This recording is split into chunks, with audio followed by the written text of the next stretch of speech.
Շնորհակալություն ազգային ժողովի մեծարգո փոխնախագահ, արգելի գործընկերներ, ես բնավ զարմացած չեմ, որ ընդդիմությունը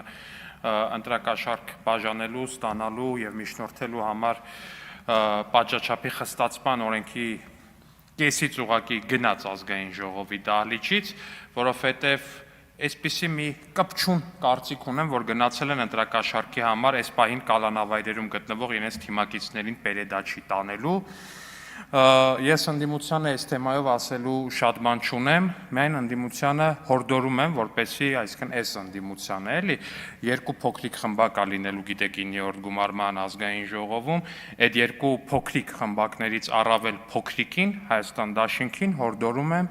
որ իրանց առաջին համար Ռոբերտ Քոչարյանին համոզեն ու բերեն նստեցնեն այս դահլիճում, ու ես իրենց խոստանում եմ, որ այդ գնապիտակը քաղաքացու ճակատին փակցնելու իրենց նպատակը կհասցնեմ վերջնանպատակին, այդ գնապիտակը Ռոբերտ Քոչարյանի համապատասխան մարմնի դեմքի մասին փակցնելով։ Այսքանը, շնորհակալություն։ Հավանիչ տեսանյութը եւ բաժանորդագրվիչ նորությունները բաց չթողնելու համար։